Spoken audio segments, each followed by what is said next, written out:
So we have Rachael Corson, the founder of Afrocenchix. She's an ethical and vegan, makes ethical and vegan products for afro and curly hair. You've been pitched to maybe 100 VCs, is that right? Probably more. Probably more, okay. So we also have Mike Turner on our left, a partner at Latham and Watkins, who has maybe seen many hundreds or maybe thousands of term sheets. Way too many. Way too many, so knows a lot about this as well. And then we have Joe Perkins, who's the founder of Landscape VC, which, if you don't know about, you should check out. You can also read about it on Sifted this morning. But it's an early-stage startup aimed at making fundraising better. They started with a Scout program. No, they didn't. They started with a VC review platform, but they have many grand ambitions, I believe. And the Scout program launched this morning, which Joe will talk about a bit later because it's super interesting and relevant. So thank you very much, everyone, for being here. Rachael, can we start with you? You can. The good and the bad. What is the best experience you've had with a VC, and what is the worst experience you've had with a VC? Right. So the worst is harder to choose. So I'll start with the best. The best is easy. So the best would be a fund that not only put in cash, but also set up coaching for us. They paid for a service called Spill, which is mental health support, but you book it in Slack. You don't have the therapy in Slack, but you book it in Slack. So that meant we could offer, amazing mental health support to the team without much budget. And at the kickoff session, they sent lunch to our houses because we were at home, which was great. But just the fact that they thought through what a founder actually needed, and they wanted to support us on the whole journey. So that was great. That was really, really good. And who was that? That's backed VC, so I recommend them. They also introduced us to some great angels like Nalden, the founder of WeTransfer, who I literally had a 40-minute call with. And then he said, you don't have time for this, you've got a business to run, and just tell me where to wire the money. And it was that simple. So that's always good. And I think part of that was my dazzling pitch. And a bigger part of that would have been the warm referral from backed VC. So that really helped. Now, the horror stories, if I can go straight in, it's hard to pick one. I'm going to give two, right? So there was one where the fund, I'm not going to name these funds.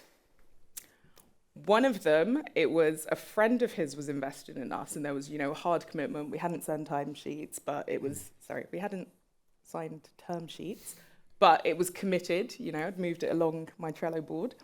And he said, speak to my friend, he's got a fund. So I spoke to the friend, and it was a really hectic time. So I remember I was leaving the office where we had an issue with one of our machines, because we actually formulate, manufacture, and sell the safe, effective products that we make. Anyway, so I left the office after dealing with this firefighting I had to do. I rushed to go pick up my son from the childminder, and probably wasn't the best idea. So I'm on a motorway doing the pitch. And by this point, I've done, dozens, if not hundreds of pitches. I can just do it without thinking. So I'm driving down, but I had to actually pull over because I was like, this guy's going to make me crash. He very aggressively said, okay, so, on your deck, you don't talk about building a factory. How are you going to build a factory? You guys manufacture, your facility is too small. You're raising 2 million, are you building a factory? I said to him, well, 2 million wouldn't be enough to build our factory and to actually do everything else we plan to do. And he said, well, I'm not an idiot. I know it's not enough money. And I just thought, okay, so an idiot wouldn't think it's enough money, but you're asking me if I think it's enough money. And if you're wasting your time having calls with someone that you've presumed to be an idiot, who's really the idiot here? So that was quite strange, and he was shouting and he was really aggressive to the point that I actually almost bumped into another vehicle and I had to pull over and kind of do some deep breathing. So he was just generally horrible. There's more I could talk about from that call, but I won't. And then there was another fund, keeping it very brief because I've been speaking a lot. at the end of any call, I typically will ask VCs, at the start, I'll typically ask their thesis. At the end, I'll say, okay, once they're, wowed and they're excited and they want to invest, I'll ask, okay, so what is it that your fund or you as an angel can bring to Afrocenchix to help us to, get to the next stage? And this fund said, adult supervision. Adult supervision. I'm 31 years old. I've got 2 children. I've been running this business for 11 years. I don't really think I need adult supervision, but they said, don't take that the wrong way, which is always a sign that they've said the wrong thing, right? And went on to expound on the fact that people wouldn't take me seriously as a young black woman, and that I needed someone to come in who had experience and who knew how to run such an operation. So I asked them, who can I speak to that you've worked with? And they were quite a new fund, and they got really angry about that I would ask for references, which is a standard thing, especially if you're looking for some adult supervisors. So those are 2 of the ones that bothered me the most. Maybe not even the worst, but those 2 really got me riled.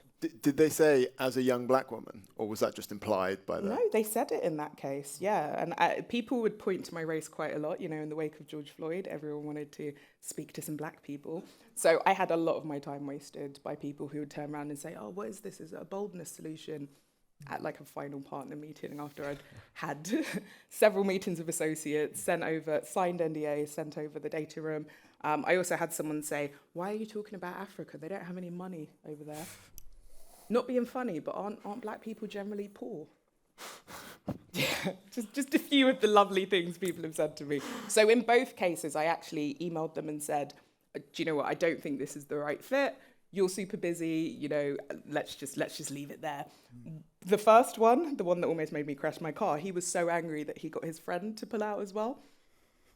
And he just wouldn't take my calls anymore after we'd had a lot of calls and, we'd gotten on really well. But that's crazy. Yeah, the influence that a lot of these VCs have is And that's disturbing. Why they're not invited today. I'm so glad. So basically, good ones are help you, look after the mental health and the actual well-being of their founders. And the team. And spill is obviously a cool thing, but also a signal that they care about that. And also introduce you to people who will do 45-minute phone calls and give you some money. That's good things. Bad things, nearly kill you in a car. It's not the best start. Manslaughter. Does it get worse than that? To be fair, I probably shouldn't have been driving whilst doing pitches. I've stopped that now. Just patronizing, aggressive, time wasting. Really, yep. That's the point. Joe, you maybe haven't done quite as many pitches. I don't know, maybe you have, but you have seen about that. You've seen thousands and thousands of founder reviews of VCs. Yeah. So you have a large volume of insight into what good and bad looks like. What do people say? Oof. What are the common themes? I mean, there are founders in this audience. They'd like a sense of some sort of insights into what common good and bad is. And indeed, what's the worst? Give us the worst. Give us a horror show. I think common bad things, which everybody here will probably know already, and kind of aligns with what Rachael said, is just around respect for founders' time. And the whole reason I started Landscape was with my previous business. We were raising capital. It was a pretty rubbish business, to be honest with you, and it was never going to be VC backable, but obviously we thought it was going to be. And I'm based in Manchester, and we had a VC meeting in London, took the train down. This was pre-COVID, spent a couple of £100 on the train, got down to London, and this VC cancelled the meeting 5 minutes beforehand. And, it's not the worst thing in the world, right? But I was like, oh, for fuck's sake, this is a pain in the arse. We've wasted money that we didn't really have, and a whole day of both the founders' time. So we weren't really a hot property, so we rebooked the meeting anyway, and we went back down again, and the same thing happened again. This guy cancelled again, and so off the back of that, I'm not going to lie to you, I was in the pub that night, and it was 3 beers, and I was like, I wish I could warn future founders, just take a Zoom call with this guy, or don't go and meet him, or whatever it might be. And so the time wasting side of things was the whole reason that I started Landscape, just to help founders have an understanding of like who they're actually talking to based on other founders' experiences. And that was the moment. Yeah, Like, it was literally it was that. you thinking, oh my god. Yeah, I was like, oh, someone should build Glassdoor for VC. And I was like, well, it's not really a very technically challenging problem. And I knew a bit of no code, so I kind of whipped something together. And I used to send the link out to founders, like, which was my MVP was like a Typeform link. And so I would just send it to founders and say, hey, do you want to anonymously review your VC? And they were all like, hell yeah, I want to like anonymously review my VC. And it kind of went from there. And I guess the bad stuff, I think, typical things we see pre-investment will be VCs now are starting to do a lot of outbound, and so it's starting to become really common where a junior associate will reach out to startups and say, hey, love what you're building, like, would love to jump on a call or whatever, and it's unbelievably common just to then ghost the founder, and I'm sure people in this room have had that happen to them, and I think that is maybe a sign of how challenging and how competitive things are getting for VCs now, which is ultimately amazing for us as founders. But yeah, I think time wasting, being disrespectful, respect is a trend that comes in all the reviews that we see in terms of founders who didn't end up raising money being particularly irritated, quite rightly, that they got taken through an entire process and then perhaps never even heard back or didn't hear back for months or whatever it might be. On the good side, can I just ask about just that point? But obviously, like, in a way, it's reasonable for VCs to try and just like speak to tons and tons and tons of people, right? It's kind of their job, and they might not like all these deals. In terms of like what VCs should be doing, like, it's okay for some random associate to give you a call, but they should just be clear. Afterwards, they're like, hey, thanks so much for your time, but this isn't quite right for us, or like, we'd love to stay in touch, but like, we're not, rather than just ghosting. Is that the thing that you think is the like, that's the like rude thing that VCs I think so, like just having the decency of letting the founder know where in the process they are, and if it's not right for them, then that's absolutely fine. It's not, if a VC only does 10 deals a year, then the chances are you're not going to be right for them, if you just look at the numbers. But keeping founders like hanging on and not knowing where things are in the round, like fundraising is one of the most stressful things that founders will do, and when you're trying to balance a lot of plates and keep them spinning, and you've got interest over here type thing, but you don't actually know where you are with those people.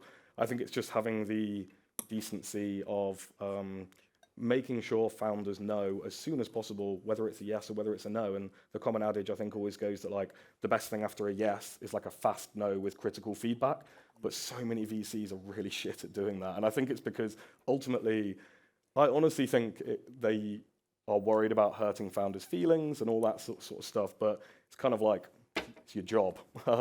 And so I think, just having that decency. Okay. Sorry, you were going to say about the good. Yeah, so on the good side, our pre-investment, I think some of the themes that we see are approachability. So VCs who are really approachable, not requiring a warm intro, making themselves available to founders, whether it's going to events and kind of making the effort to put themselves out there as opposed to hiding behind a hello@something.vc email address, whatever it might be. So approachability. On Rachel's point again, like the massive thing that we see, massive trend is like emotional support. Basically, it's like as a founder, everybody in this room will know that some days you're like on top of the world and things are going unbelievably well, and other days you're like, why the hell am I doing this? I should just go get a job. And having investors that recognize that and are emotionally supportive is, I actually think, a bit of a superpower for investors, because not that many are. So yeah, and we've seen reviews from founders that have raised tens and tens of millions, whose companies have then ultimately failed, and they've come back to Landscape and left really, really positive reviews of the VCs that funded them, and VCs that funded them that ultimately ended up being a failure for the VC, right? And they just always talk about the emotional support during winding down the business when things weren't going well. So yeah, I think that emotional support piece is really important. So what are the like What's the most horrible review? What's the most horrible thing that you've got on your platform? Well, we do have to do some level of moderation. Yeah, but these, but like no names. You can say the really libelous stuff that you couldn't even put in print here. Oh, really? You know what I mean? Is this being recorded? As it probably is actually. Oh, maybe right, go easy on maybe go easy on the libel. Yeah, take out the names. So I think standard negative stuff that we see is like misogyny, sexism, racism, like which is actually, as pretty much everybody knows, is unfortunately common in VC. One of the particular bad things I've seen was from a reasonably-ish, well-known venture builder / VC fund. Took a startup through the due diligence process, like the whole way through. Did technical due diligence, like a 3-month process, whatever it might be, and then ghosted the founder for, I don't know, 3-6 months, whatever it might be, I can't remember. And then the founder saw 6 months later that this venture builder VC had built their product and launched it, basically, which is every single founder's like worst nightmare. Ultimately, that is really, really rare, like because most VCs, struggle to pull together an Airtable form, let alone build an actual product. But yeah, that one was particularly bad. Seen a case of a founder who took VC money and it was a regional fund, let's put it that way, a regional fund that kind of put quite a bit of money in, to be fair. The business was going really well. They had like an 18-month sales cycle with a massive US customer, and they got that over the line. Like he reported at a board that it was over the line. It was significant. It was going to bump the valuation of the company up pretty significantly, and it was a pretty big deal. And at the next board meeting, they booted the founder out and brought in a new CEO. So they're probably the most savage things we see. But on top of that, just as I said, just pretty much standard patterns of disrespect that, candidly, probably every founder in this room has experienced at some point. And does that disrespect, just to stay on the like racism, sexism stuff, is that like explicit? Do people say like, that this, like in Rachel's case, that this stuff is like explicit in the meetings, or is there just a sense of like disrespect for like people who aren't, didn't go to the same universities as them? I think a bit of both. I think some will be quite explicit. So there was a founder that I spoke to a couple of weeks ago who left a review as well, who their co-founder they're married essentially, and the VC had a real problem with this, but he was only directing the problems and the questions at the female founder. And it's like little things like that. It's kind of like, it's not explicitly saying you are the problem or whatever it might be, but it's like, if it's a problem, address it as like a company-wide problem, not just like the female founder's problem type thing. But yeah, I think it's a mix of both. I mean, everybody knows the stats. Female founders getting funded, super low %. Black founders getting funded, super low %. So I think even if it's not explicit, everybody knows it's happening anywhere. And like I always like applaud the pretty brave founders because it is anonymous, but always kind of applaud the brave founders who do just go out and just call out VCs on this sort of bullshit, because it makes it easier for, hopefully in the future, for other founders going through similar fundraising processes. Yeah. Mike, you have a slightly different perspective on this. As in, I would say you, of anyone here, has probably seen the most term sheets. I'm the adult supervision. You're the adult supervision, exactly. You've, and obviously there are different ways to be a bad VC, or indeed a good VC. But one of the sort of some of the deviousness can come on the documentation and on the legal side. What are the kind of things, like what's bad on the documentation side? Like what do you see that's, if not like actively terrible, like what should people here be looking out for? What kind of like trends are you seeing on this world? Yeah, it's a great question. I think the good news is that we are in a very different place today than we were 3-4 years ago, that there's been much more standardization of investment terms. You've got a lot of new investors coming into the market. And when I say new investors, I mean non-traditional VCs, family offices, hedge funds, crossover investors, private equity stepping down into minority deals. So there's a lot of learnings going on, and actually the market has been very, very strong, particularly in the UK actually, about imposing fairly standard terms. The BVCA terms, the British Venture Capital Association terms, are good and they're solid. So I think the economic terms of most investments are pretty standard, 1 times non-participating liquidation preference and all of that good stuff. But the thing you need to watch very carefully, I'd suggest, is the control rights, the governance rights that the investor seeks. Early stage investors will definitely want more control, more governance rights, more veto rights to prevent you doing things, both in the operation of the business and in terms of its corporate affairs. They want to veto a veto right over the next funding round. They want a veto right over an exit. That's not untypical, but you need to make sure that the motivations of that fund are absolutely aligned with yours. And you need to be very careful in that context that the fund life is long enough to not to put any pressure on that fund to be looking for you to exit or to realize value for that fund earlier than you're ready to. So it's those types of things which I think are where you need to concentrate, and where different funds will take a slightly different approach, and one's not good and one's not bad, but it's really worth spending the time thinking about. But I think we're in a fairly good starting point on that. But when we've seen, as you point out, we've seen like private equity companies coming into venture who have come from a different place. It's not the like, hey, have this check and like, maybe be a unicorn or maybe die, but like whatever. Them used to having much more kind of control and in the company, and then similarly like family offices, which again like just maybe slightly less, just a slightly more risk averse, I guess is what I'm saying. Like, what does that do if you're taking that kind of money? What does that do to like term sheets? What should you be watching out for there, or are those quite standardized as well?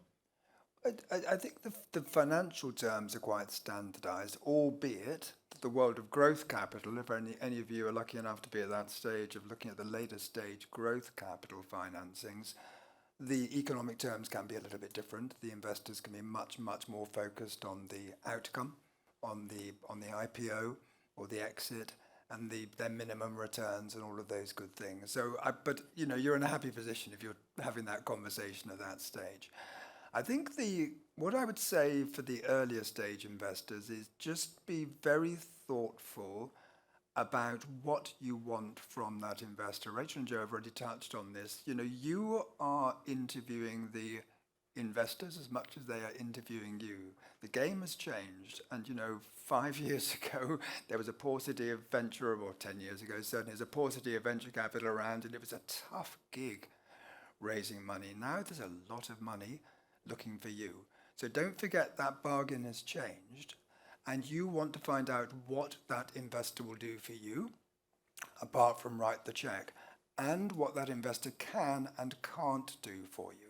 So board representation, I would say, is absolutely critical. If the investor has a good nominee for the board, a good investor director suggestion, and you think that investor director will add value to your business in lots of different ways, potentially, that's a good sign. If you've got a financially motivated, of the type that Rachael was talking about, investor with very little focus on the business, very little to add to your business, very little knowledge of the ecosystem you operate in, I suggest you push very hard against that person, that investor, that fund having a board seat. You can get around some of their concerns by giving them a lot of information rights and so on. I hate observers. There's a lot of funds who want to have a director and an observer. Try to avoid that, because otherwise you won't have a boardroom which is big enough. But really concentrate on the individual investor director and what they can add to the business. And be very careful of having people on your board who just can't add anything. You're nodding. You're nodding. I'm in the middle of this. Oh, really? Yes. So what you agree with that? Yeah, I think that's all spot on. So we've raised in total just around $2 million. And some of our investors have been wonderful, as we spoke about earlier. But even those investors, it's not without issues. We're all humans. We come with our baggage, our sets of prejudices, our weird little intricacies that can be annoying if you've had a hard day. And we're fairly lucky in that even our early angels are very invested. They care about the business. We have a syndicate group called Investchix. That's a group of customers that literally created a limited company as a vehicle to invest in Afrocenchix in our pre-seed round, right? So our community is really committed to what we do. And all of that helps, but it doesn't make us immune from the odd really difficult investor or someone who wasn't difficult. They were helpful at the start, especially with angels, and then suddenly they need cash and they want it to be liquid and it's not. So that's quite tricky. And some of those types of people trying to insist on being on the board is difficult because you start off with aligned interests because they see it as a long-term investment. As soon as an investor, as you touched on earlier, Mike, as soon as an investor needs a quick return, either for their LPs or for their house renovation or whatever it is, your interests are no longer aligned. They're no longer thinking about what's best for the company. And we've dealt with investors who would happily, see the whole company go down if they could just get their check out. That's really stressful. So at the moment, we're kind of painstakingly putting together a board. So I've just announced our chair, who's in finance, because that was an area that we needed more steering and input on, adult supervision, as it were. And we've got someone who has logistics and supply chain experience after 25 years of working at Unilever, and he jokes that he's now atoning for his sins by helping out Afrocenchix. They're great. We have a lot of CVs we're considering, and quick tip, if you have difficulties with lots of demands from people to be on the board that you don't think are the best, push the decision to someone else. Make it objective. Set up, if you can, some kind of nomination committee, and just make it something that's out of your hands, because ultimately it will lead to better governance and a stronger board anyway. And it means you're not going to have people harassing you, trying to apply pressure, making threats about future rounds or speaking to other people just to get a seat on your board. Power is this weird thing where even if you're like, I am a small business, so Afrocenchix has less than 1% market share in the UK. Globally, we're a drop in the ocean. We're going to be big. We're going after bigger market share, but we're tiny. And sometimes I'm like, why are these grown men fighting and grappling to get on our board? It's not exactly prestigious, right? And I'm like, great, okay, maybe they have a lot of faith in us, but I think it's more that there's a type of person that can be drawn to VC. And this is even people who didn't put checks in, but they were just grappling over it and they didn't invest anyway, or we turned down their investment. There's a type of person that has a very swollen ego that can often be drawn to investing because it's power and people have to come to you for money. And you don't want that on your board, right? And with those types of people, when they hear a no, it's like a red flag to a bull, right? They really have to get that, because how can you say no to them, especially if, as one of these investors said to me, you're a young black woman. How dare I say no to a man? There are layers to it. So speaking to some of my white male friends who are in the startup world, they don't necessarily have the same kinds of conversations that I have. But I think that if you have any difficulties, a nomination committee is best practice anyway, even if you're small. And it means you can spend your energy on actually running your business and, achieving your mission. Can I just pick up on one point? You made a very, very pertinent point there, Rachael, about early stage investors. You will be very tempted to go out for a friends and family early stage funding round. Those can be some of the most biggest pains in the arses of investors you will ever attract to your business. Trust me. They will be calling out wanting their money back to pay the school fees. They will be doing all sorts of things. They'll be difficult about giving the consents you need from them, the shareholder consents for the next funding when round. you have to get signatures and you're signatures, chasing people down. It's and such a headache. constantly cleaning up your cap table. So you're doing your A round at, I'm going to be modest here, 4x the value of your seed round. Plenty of your angel investors will say, I'll have a piece of that, please. Thank you very much indeed. I'll exit now. Continually do that. And by the way, the early stage venture funds, the seed funds and the A-round funds, they'll exit as well at a later stage, and they're increasingly doing that as well. So constantly try to clean up your cap table and don't take too many. It's when someone comes into our offices, as it were, and says, okay, we've got a term sheet from Fund X for a Series A. Okay, how many people have you got on your cap table? Oh, not many, about 612. And you go, oh my God, and you've got to go round the houses trying to get people signed up. So my grandmother invested £3,000. I've seen her on the cap table in my several brother-in-law's startup, and she called him every week. That's governance for you, that is. Yeah. It's just like, Granny governance. It's like an EMI. Anyway. Wow. Joe, a couple of things. Yeah. One, just seeing all these reviews, like board stuff, how much agony and pain around there, like good and bad board members, term sheet stuff, how much is like, oh, this person, actually, put in like a 5 times liquidation preference, at the last minute, that kind of stuff. I think term sheet stuff, most of what we see on the negative side comes around fees, around hidden fees, basically. So these are often EIS funds who don't make enough money themselves through management fees because the economics for small VC funds isn't actually that friendly, really, depending on how much they pay themselves salary, I guess. But we see quite a few reviews from founders who have been disgruntled, whereby they've gone the whole way through a process, and right at the end, the VC will just be like, oh, by the way, we charge a £1,000 a month monitoring fee, and we need to appoint this board member, and you'll pay them a £500 a month salary for 1 day a month, or whatever it might be. So I think on the term sheet, that side of things, the fees is the thing that we see more often than anything else, and I think it quite rightly pisses founders off because, you've built your cash flow, you've built your financial model, and it's been ticked off by the VC or whatever it might be, and then you're kind of burdened with these fees that you had no idea you were even going to be getting. And obviously, most VCs aren't going to be upfront about their fees because the ones that do charge a lot of fees, most founders that have the option to walk away would walk away. So I think that on the term side, on board activity is one of the kind of score points that we ask founders to score VCs on, and it's one that it's kind of split, to be honest with you. We don't see typically more negative reviews than positive reviews. I think the negative reviews mostly stem around, I think, lack of trust and lack of again, just comes back to respect for the founder. So if things are going badly, we hear from founders all the time that board meetings turn toxic. They turn into something that they don't want to attend. It becomes something that founders will build a whole load of anxiety up over, knowing that you're reporting to your board and they're potentially just going to tear you to pieces. Which in a kind of world where you're in a constant roller coaster, nobody really wants.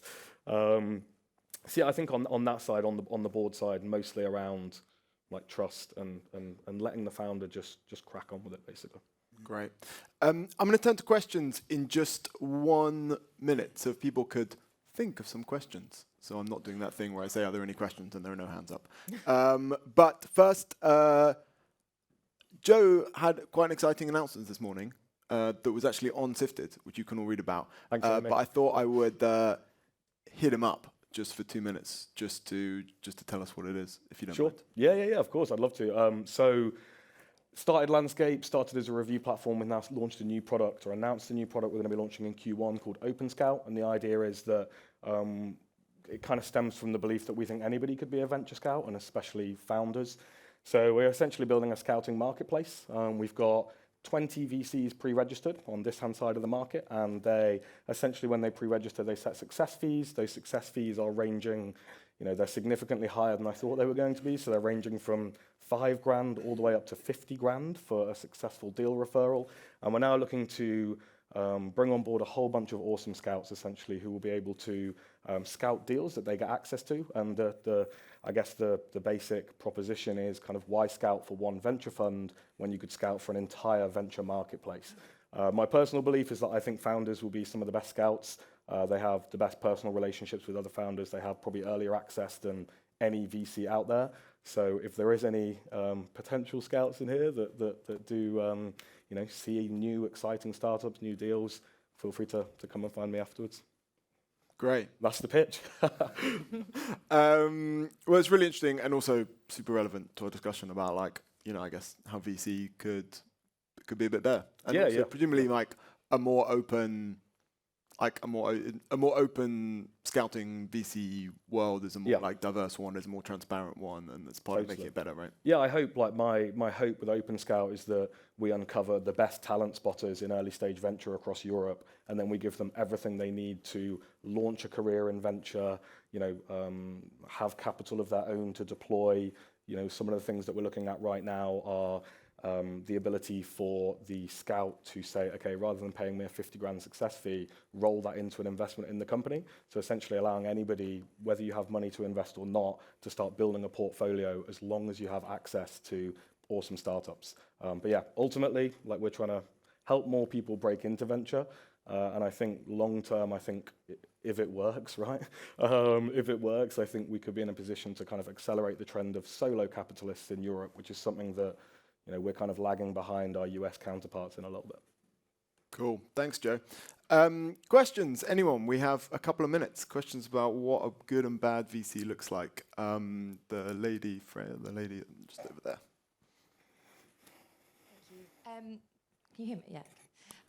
Thank you for this. It's been really helpful. So as I'm very, very early starting to think about this, it wasn't something that was originally on my radar. I thought I was going to bootstrap, and I've realised that was not going to happen.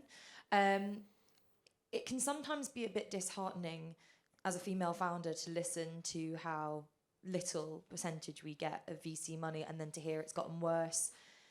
And obviously we all work so hard, but what can happen in the rest of the landscape to make this better for female founders, and especially black female founders, to get what we deserve? We're putting the time in, so what's everyone else going to do to make that better for us? That's a really good question. I would like to know the answer. I think ultimately we can only control how hard we work. And as you said, female founders, black female founders, those who make it, who manage to raise capital, manage to successfully execute on their business strategies, they work really hard. And actually, the research shows that our returns are better. And I don't think that's because there's any inherent black girl magic or women being superheroes. And I think actually those narratives are quite harmful. They place a lot of stress on us, and they antagonize people who would otherwise be supportive of us, right? This idea that women are better than you isn't really going to encourage men to support the women around them. It creates this weird kind of tension. And I'm not going to talk about culture wars, but I think a really big thing is recognizing, actually, look at the women that are being funded. Look how phenomenal they have to be. Why is it like this? And if you are one of those women, just doing your best and making a difference, and maybe signing up as a scout so you can, introduce other women. I may sign up. I've got some really pitch decks. I hope you do. Yeah, there's a lot to talk about, but feel free to connect with me afterwards. I'm at Corson on Twitter, or I'll be hanging around for a bit. Just to add as well, I'd probably say accountability, as an ecosystem, holding people accountable and recognizing that ultimately the people writing the checks at the top of the food chain, if they're all old white men, then where's the money going to go, type thing. And so I think as an ecosystem, everybody has a part to play in keeping people accountable about where the money is flowing. Yeah, I'm going to be a party pooper, but lots of promises were made last year, and we've all seen the report. The state in Europe isn't great. So I think awareness is the other thing. I mean, just picking up on the Atomico report yesterday, they profiled the first, Europe's first female-founded unicorn company, which was good. I can tell you that in the next week or two, you will see the first female-sponsored SPAC in London. It's going to happen, right? So, but there's great news, and it's got a very big female focus in terms of what it's going to be doing. So I think there are specific things going on which will definitely help, but it's got a lot to change. I fully accept that. One more question, because we're about to go to a coffee break. Yes, the lady at the back there. Thank you so much. Hi. My question is also kind of directed at Rachael as well. It was amazing to hear you speak. Also really uplifting to see that these kind of condescending and aggressive conversations are happening to amazing women like yourself, and kind of, I've obviously experienced that as well. I think the conversations when you actually get into VCs are difficult enough, but I've also found it really difficult to even get my foot in the door, kind of having done as much as male entrepreneurs and kind of having seen the trajectory, and also just that there's a kind of constant reminder that valuations can be lower and what you raise is lower. But was there anything that you were able to do to just kind of get to actually even meet those 100 VCs or plus that you got to pitch to, and anything about your network that was different that allowed you to kind of get in those doors? Yes. So you have to be audacious. So, okay, I'm seeing the timer flash. Keeping this succinct, it is unfair. That's just a fact. So Afrocenchix became the 9th Black female-run business to raise VC in a decade in the UK. So that's less than one a year. And it was just astounding. And the hoops we had to jump through. So we didn't actually raise the 2 million we wanted to raise. We raised just less than half. And I was just like, I'm done. I'm not doing this anymore. We wrapped up and we were executing, and we'll do a bridge round. But we were basically doing very close to Series A metrics, hitting Series A metrics to raise a seed round. And we couldn't raise all the capital we needed to raise.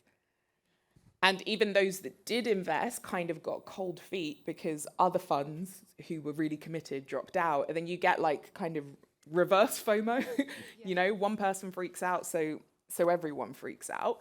And people would actually ask me in pitches, I'll come quickly to how I got 2 pitches, but people would ask, so who else is investing? Have you spoken to this fund? Have you spoken to that fund?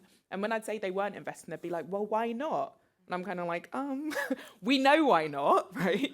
The stats are there, so you want me to like overcome a whole history of prejudice and discrimination, but people will still pretend to be colorblind and decide or pretend that they don't see gender, even though we see the imbalances. So you kind of have to suck it up. I found that if you talk about it, you'll get painted as negative. So in terms of getting in, like, send me your deck. I will make the intros I can make. Let's help each other in this room as founders. And I don't just mean female founders. Let's all help each other. I think the biggest change comes from founders working together, because there will be founders in your network who do have those VC relationships. So just ask for intros. I make intros every week to VCs and angels.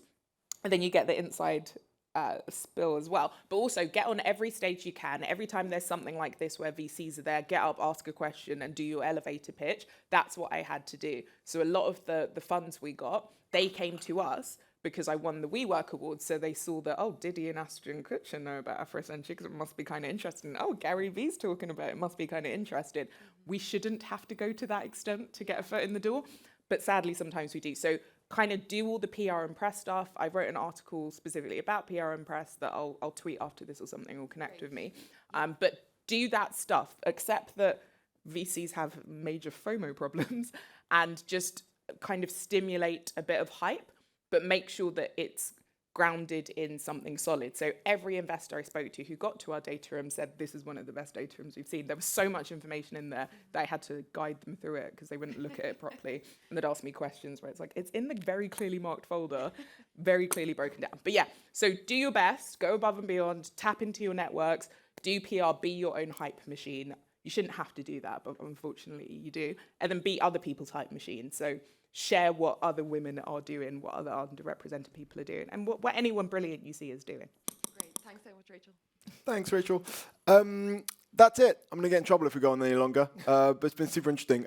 And a little round of applause to Joe, Rachael, and Mike. Thank you so much.